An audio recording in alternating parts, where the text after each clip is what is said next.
여러분 안녕하십니까? 오늘도 참으로 좋은 날입니다. 하나님의 큰 기쁨이 충만하게 채워지기를 바랍니다. 저는 여러분과 함께 로마서 13장 1절로 7절의 말씀을 가지고 교회와 국가란 제목으로 은혜를 나누고자 합니다. 오늘 신앙인에 있어서 교회와 국가 사이의 문제는 참으로 어렵고도 중요한 문제입니다. 우리 성도는 한국에 살고 있으며 한 정부의 통치권 하에 살고 있습니다.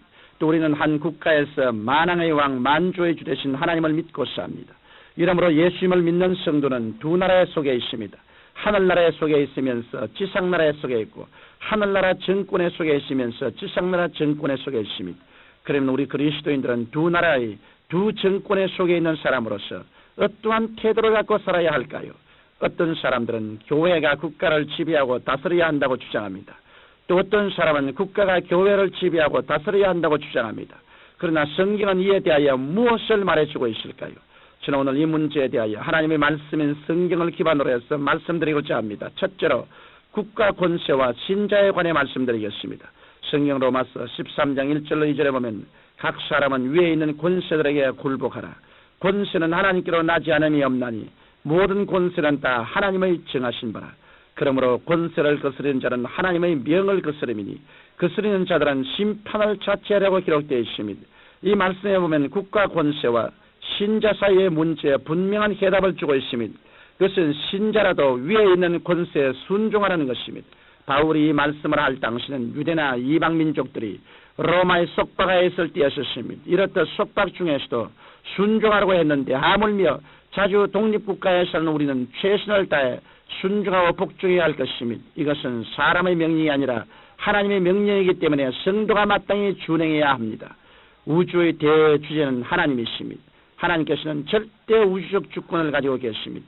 하나님께서는 알파여 오메가요, 처음과 나중이요, 시작과 끝입니다. 나라를 세우기도 하고 나라를 멸하기도 하고 주권자를 세우기도 하고 주권자를 쫓아내기도 하십니다. 이런 주권이 하나님께 달려 있습니다. 하나님께서는 절대 주권적 의지를 가지고서 천지를 주장하는 주권자이신 것입니다. 이러므로 우리는 주권자 하나님께서 하시는 일이 이해될 때뿐 아니라 이해되지 않을 때도 순종해야 합니다. 왜냐하면 성경이 국가 권세에 대해 순종할 것을 명하고 있기 때문입니다. 둘째로 성도의 국민으로서 의무에 대해 말씀드리고자 합니다. 성경 로마서 13장 7절에 보면 모든 자에게 줄 것을 주되 공세를 받을 자에게 공세를 바치고 국세받을 자에게 국세를 바치고 두려워할 자를 두려워하며 존경할 자를 존경하라고 하였습니다. 이 말씀에 보면 하나님께서는 성도에게 한 나라의 국민으로서 국가에서 요구하는義務를 착실히 준행하라고 명령하고 있습니다. 이러므로 그리스도인은 우리는 믿는 사람이기 때문에 교육의 의무, 납세의 의무, 병력의 의무, 노동의 임무를 준행할 필요가 없다. 우리는 곧 천당할 것이니까 천국 시민으로서 이 땅에서 할 일은 안 해도 괜찮다고 생각해서는 안 됩니다. 성경은 신자들에게 분명히 존경할 자를 존경하되 왕을 존경하고 백성들을 존경하며 공세 낼 것은 내고 국세 낼 것은 내며 국가의 법을 준수하고義務를 다하라고 가르치고 있는 것입니다. 뿐만 아니라 성경은 신자들을 향해 믿지 않은 자보다 더 무거운 임무를 부여하고 있습니다. 그것은 조국과 민족을 다스리는 자들을 위해 기도하라는 것입니다. 디모데전서 2장 1절로 2절에 보면 그러므로 내가 첫째로 권하느니 모든 사람을 위하여 간구와 기도와 도구와 감사를 하되 임금들과 높은 지위에 있는 모든 사람을 위하여 하라. 이는 우리가 모든 경건과 단정한 중에 고유하고 평안한 생활을 하려 함이라고 말씀하셨습니다. 이러므로 하나님의 말씀을 따르고자 하는 모든 성도와 교회는 나라와 민족을 위해 기도하고 대통령과 위종자들을 위해 기도해야 합니다. 이것은 만왕의 왕 만주의 주 되신 우리 주님께서 임금들과 나라와 정부를 위해 기도하라고 명령하시기 때문인 것입니다. 이러므로 그리스도인들은 한 나라의 국민으로서 교육, 납세, 병력, 근로의 의무를 잘 준행하고 나아가 조국과 조국의 위정자를 위해 기도해야만 할 것입니다. 셋째로 그렇다면 정부가 명령하는 것이면 무엇이든지 다 순복해야 되냐고 물음이 나올 수 있습니다. 이 문제에 대해 말씀드리고자 합니다. 성경 마가복음 12장 17절에 보면 예수님께서는 가이사의 것은 가이사에게 하나님의 것은 하나님께 바치라고 하셨습니다. 이 말씀은 교회와 성도가 무조건 정부의 명령에 순복할 것을 말하고 있지 않습니다. 이 말씀은 교회와 국가 사이의 분리의 대원칙을 말하여 주고 있습니다. 서로 침범치 못할 영역이 있음을 분명히 말하여 주고 있습니다. 이러므로 정부가 정부의 권한을 뛰어넘어 하나님의 일에 관여한다면 우리 그리스도인들은 순교할 각오를 갖고 정부에 대항해야 합니다. 성경에 보면 국가 권세에 불복해야 할 예가 분명히 나와 있습니다. 사도행전 4장 18절로 20절에 보면 그들을 불러 경계하여 도무지 예수의 이름으로 말하지 말고 가르치지도 말라 하니 베드로와 요한이 대답하여 가로되 하나님 앞에서 너희 말 듣는 것이 하나님 말씀 듣는 것보다 옳은가 판단하라. 우리가 보고 들은 것을 말하지 아니할 수 없다고 기록하고 있습니다.